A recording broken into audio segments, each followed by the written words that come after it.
नमस्कार, BTV news में स्वागत है आपका। इस बुलेटिन के साथ मैं हूं कृष्ण कुमार और आइए इस बुलेटिन की शुरुआत करें। उससे पहले नजर डालते हैं हेडलाइंस पर। डुमना रोड पर अज्ञात वाहन की टक्कर से हुई तेंदुए की दर्दनाक मौत। पशु चिकित्सालय में कराया गया मृत तेंदुए का पोस्टमार्टम।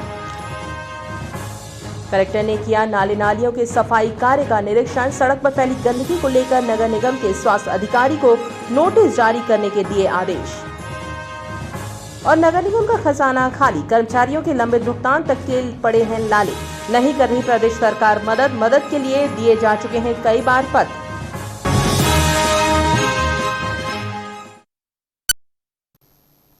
दस जुलाई को आयोजित होने वाली नेशनल लोक अदालत में प्रदेश में 1,49,235 मामलों को निराकरण के लिए रखा गया है और इसके लिए 1,209 खंडपीठों का गठन किया गया है।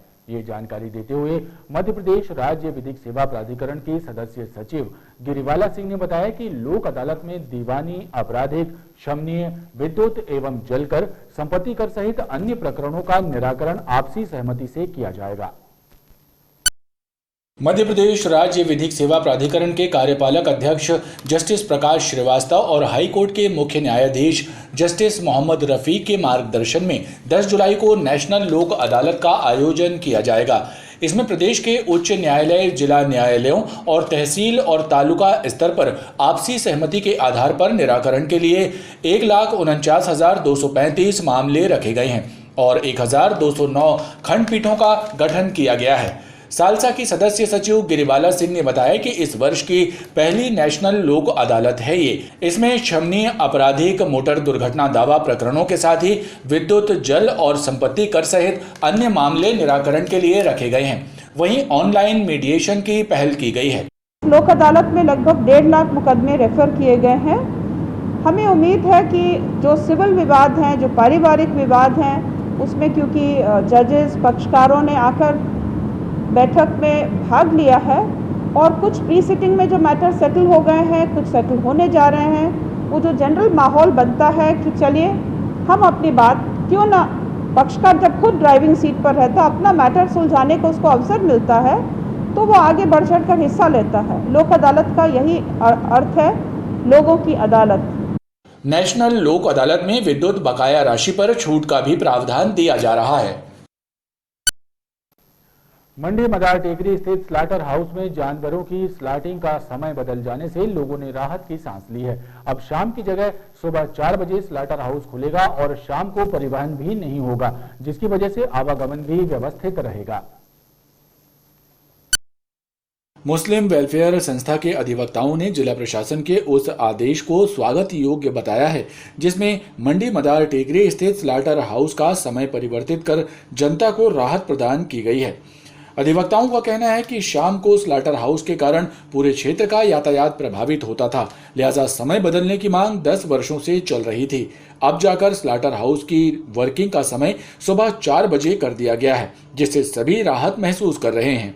जो स्लॉटिंग का काम होता था वो 4 बजे शाम से होता था, जिससे कि वहाँ पे परिवहन बाधित होता था, जाम भी होता था, जिसकी मांग मुस्लिम अधिवक्तागण और मुस्लिम समाज कई दिनों से नगर निगम से, कलेक्टर महोदय से कर रहे थे, जिसकी कि सुबह जो है स्लॉटर सुबह हो, तो वो मांग हमारी मान ली गई है और सुबह 4 बजे के लिए स्लॉटिंग के लिए टाइम दे दिया गया है, जिसके लिए हम कलेक्टर महोदय का आभार व्यक्त करने के लिए आज यहाँ पे इकट्ठे हुए। स्लाटर का समय सुबह 4 बजे कर दिया, जिसके लिए हम लोग सब मुस्लिम अधिवक्ता और कुरैशी समाज के लोग कलेक्टर का आभार करने के लिए आए।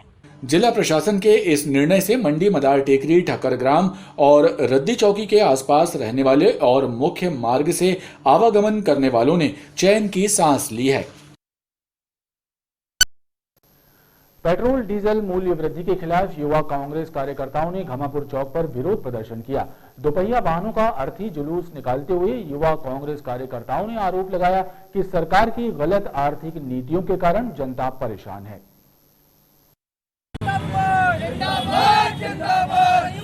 बीते 1 साल में पेट्रोल डीजल की कीमतों में 21 रुपए से ज्यादा की बढ़ोतरी हुई है, जिसकी वजह से जनता परेशान है। राजनीतिक दल भी सड़कों पर उतरकर सरकार के खिलाफ प्रदर्शन कर रहे हैं। युवा कांग्रेस कार्यकर्ताओं ने महंगे होते पेट्रोलियम पदार्थों को लेकर घमापुर चौक पर विरोध प्रदर्शन किया। दोपहिया वाहनों का अर्थी जुलूस निकालकर सरकार की खिलाफत की।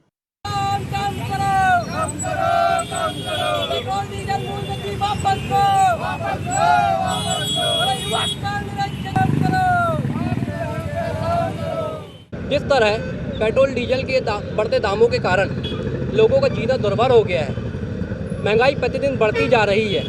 सरकार द्वारा ऐसा कोई ठोस कदम नहीं उठाया जा रहा है जिससे आम जनता को राहत मिल सके। इसी के विरोध में आज हमारे युवा साथियों ने घमापुर चौक पर 2 पहिया वाहनों की शव यात्रा निकालकर विरोध प्रदर्शन किया और मूल मुद्दे को वापस लेने की मांग की। अगर मूल मुद्दे वापस नहीं ली जाती है तो हमारा विरोध प्रदर्शन निरंतर जनता के हितों के लिए जारी रहेगा। युवा कांग्रेस कार्यकर्ताओं का कहना है कि पेट्रोल डीजल की कीमतें बढ़ने का असर कई चीजों पर पड़ रहा है। बढ़ती महंगाई ने गरीब और मध्यम श्रेणी परिवारों का जीना मुश्किल कर दिया है, लिहाजा सरकार को मूल्य वृद्धि वापस लेनी चाहिए।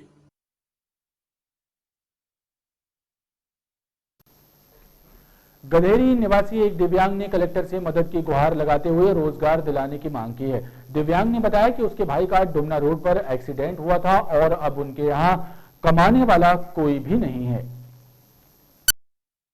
गधेरी निवासी दिव्यांग हसन लाल यादव ने कलेक्ट्रेट पहुंचकर कलेक्टर को एक मांग पत्र सौंपते हुए बताया कि उनके भाई का डुमना रोड पर एक्सीडेंट हुआ था और भाई के एक्सीडेंट के बाद उनके परिवार में आजीविका का साधन भी नहीं रहा, लिहाजा उसे गधेरी में निर्मित पानी की टंकी में नौकरी पर रख लिया जाए ताकि वो अपने परिवार का भरण पोषण कर सके। मेरे भाई का डुमना रोड पे एक्सीडेंट हुआ था। मेरे घर पे मैं विकलांग हूँ। मेरे माता पिता बहुत बुजुर्ग हैं। मेरी 2 बहन हैं। मेरे भाई की बहू भी है और से मेरे पास में कोई रोज़गार नहीं है। वर्तमान में मैं टंकी में काम करता हूँ। 2500 रुपया मेरे को मिलते हैं, लेकिन वो 6-6 महीने नहीं मिल पाते हैं। तो इसी वजह से मेरा निवेदन है टंकी में मेरी नियुक्ति कर दी जाए। उसमें माननीय कलेक्टर महोदय जी ने आश्वासन दिया था कि इसको पानी की टंकी में हम नियुक्ति कर देंगे इसकी। अब पानी की टंकी बन चुकी है। हम सभी ग्रामवासी लोग चाहते हैं कि इस विकलांग की नियुक्ति वहीं के वहीं हो जाए तो इसके परिवार का भरण पोषण हो सकेगा। इसकी 2 बहनें अविवाहित हैं, वृद्ध माता पिता हैं, एक विधवा बहू है इसके भाई की, कोई इनके आय का साधन नहीं है। तो हम सभी लोग चाहते हैं इसकी नियुक्ति उसमें हो जाए तो इसके परिवार का भरण पोषण हो जाए। कलेक्टर ने दिव्यांग की मदद करने का भरोसा दिलाया है। कोरोना संक्रमण की लहर कम होने के बाद जिले का रिकवरी रेट बढ़कर 98.61% हो गया है और संक्रमण की दर 0.03% है। शुक्रवार को भी जिले में मात्र 2 कोरोना पेशेंट सामने आए हैं। वहीं एक व्यक्ति संक्रमण मुक्त होकर डिस्चार्ज किया गया है और 24 घंटे में एक मरीज की मौत कोरोना से हुई है। शुक्रवार को कोरोना के 2 नए मामले सामने आने के बाद जिले में 50,597 कुल संक्रमित हो चुके हैं और पिछले 24 घंटे में एक व्यक्ति की मौत कोरोना से हुई है। वहीं संक्रमण मुक्त होने पर एक व्यक्ति को डिस्चार्ज किया गया है, जिसके बाद संक्रमण मुक्त हो चुके मरीजों का आंकड़ा 49,898 हो गया है। वहीं एक्टिव केस 18 शेष रह गए हैं। नकली चाय पत्ती के मामले में गिरफ्तार किए गए आरोपी के भाई के ठिकाने पर दबिश देकर नकली चाय पत्ती 2 पेटी और एक्सपायरी डेट के बादाम शेक और क्लोजअप पेस्ट जब्त किए गए हैं। वहीं इस मामले में पकड़े गए प्रकाश चांदवानी के भाई दिलीप और उसके साथी बबलू की तलाश जारी है। नकली चाय पत्ती के गोरख धंधे में लिप्त गलगला के व्यापारी प्रकाश चांदवानी को कुछ दिन पूर्व क्राइम ब्रांच और कोतवाली पुलिस ने गिरफ्तार किया था और उससे हुई पूछताछ में इस बात का खुलासा हुआ था कि प्रकाश का भाई दीपक और उसका साथी बबलू भी इस कारोबार में लिप्त हैं। लिहाजा एक टीम दिल्ली भी गई थी और वहां पर उनके ठिकानों पर दबिश दी गई, लेकिन दीपक और बबलू वहां नहीं मिले। सीएसपी दीपक मिश्रा ने बताया कि आरोपियों के ठिकाने से 2 पेटी नकली रेड लेबल चाय पत्ती, एक्सपायरी डेट के क्लोजअप टूथपेस्ट, क्वालिटी बादाम शेक सहित मशीनें जब्त की गई हैं। बताया जा रहा है कि ये लोग एक्सपायरी डेट हटाकर नई डेट डालकर पूरा माल बाजार में खपा देते थे। और इस छापामार कार्रवाई में 2 पेटी जो चाय है वो और मिली है और एक मशीन मिली है जिसमें ये लोग एक्सपायरी डेट का माल जो रहता था उसकी डेट चेंज करके उसको नया बना के फिर से बेचा करते थे मार्केट में। तो इस तरह से इनके पास एक बादाम मिल्क शेक होता है जो बादाम मिल्क शेक के रूप में जाता है, उसके करीब 700 नग मिले हैं इनके पास से जिनकी एक्सपायरी डेट निकल चुकी है और उसको संभवतः नकली डेट लगा के फिर उसको बेचते हैं। इसी तरह मेड इन जर्मनी के बॉडी फेस वॉश के स्टिकर मिले हैं और वैसलीन मॉइस्चराइज़र के स्टिकर मिले हैं, जो ये बताते हैं कि इनके द्वारा फ़र्जी तरीके से मॉइस्चराइज़र फेस वॉश बना के उसमें ये स्टिकर लगा के उनको मार्केट में बेचा जाता था। व्यवसाय से संबंधित बही खाता और उनके जो हैं कैश मेमो और प्लस बिल्टियाँ ट्रांसपोर्ट से जो माल सिवनी, छिंदवाड़ा, नरसिंहपुर, परासिया, जुन्नार जो आसपास भेजा करते थे, वो बिल्टियाँ जब्त की गई हैं। प्रकाश चांदवानी को गिरफ्तार कर न्यायालय पेश किया गया है। 2 आरोपियों की तलाश दीपक चांदवानी और बबलू की जारी है। पुलिस के द्वारा बबलू और दीपक चांदवानी की तलाश की जा रही है। ट्रकों में अवैध रूप से भरे जा रहे एलडीओ डीजल ऑयल के गोदाम पर गोहलपुर पुलिस और क्राइम ब्रांच की टीम ने छापा मारकर लगभग 32 ड्रम ऑयल जब्त किया है। ट्रांसपोर्ट नगर में अमरजीत साहू के गोदाम में चल रहे इस गोरख धंधे में पुलिस ने ऑयल भरने की मशीनें सहित दस्तावेज भी जब्त किए हैं।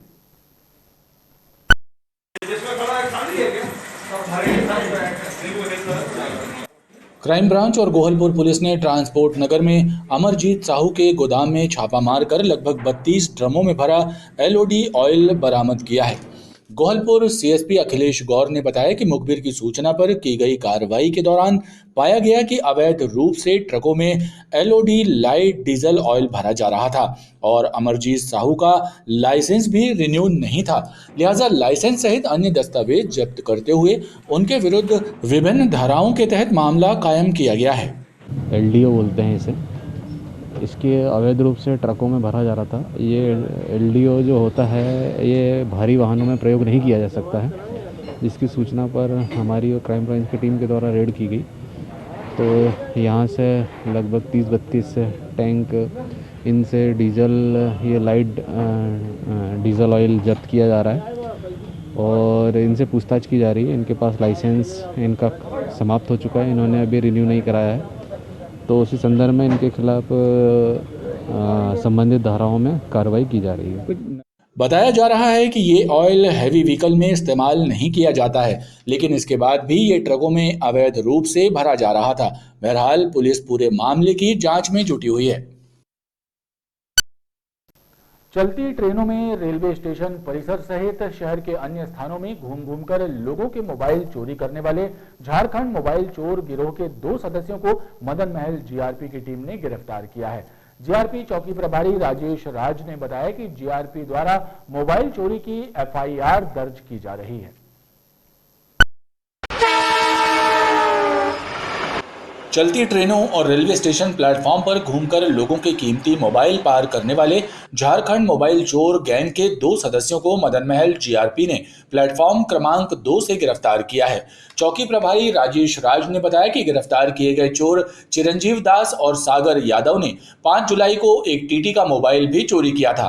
उनके द्वारा कई मोबाइल चोरी की वारदातों को अंजाम दिया गया है। ये लोग क्या करते हैं, भीड़ को निशाना बनाते हैं। भीड़ में यात्रियों की और क्या बोलते हैं सब्जी मंडी में जो सब्जी लेते हैं उनको ये टारगेट बनाते हैं, उनकी जेब से ये मोबाइल निकालते हैं। जब हमने इनसे पूछा जबलपुर क्यों आए हैं, कितने बार आए, तो इन्होंने कई बार जबलपुर से मोबाइल चोरी करके ले जाके अपने गाँव मतलब झारखंड में बेचना बताया। नाम पता पूछने पे एक ने अपना नाम सागर यादव, दूसरे ने चिरंजीव दास बताया। ये साहिबगंज के रहने वाले हैं। खास बात यह है कि जीआरपी द्वारा अब फोन चोरी होने की एफआईआर दर्ज की जा रही है और इन मामलों को गंभीरता से लेकर चोरों की धरपकड़ के लिए अभियान चलाया जा रहा है। खबरों का क्रम लगातार जारी है, आप देखते रहिए बीटीवी न्यूज।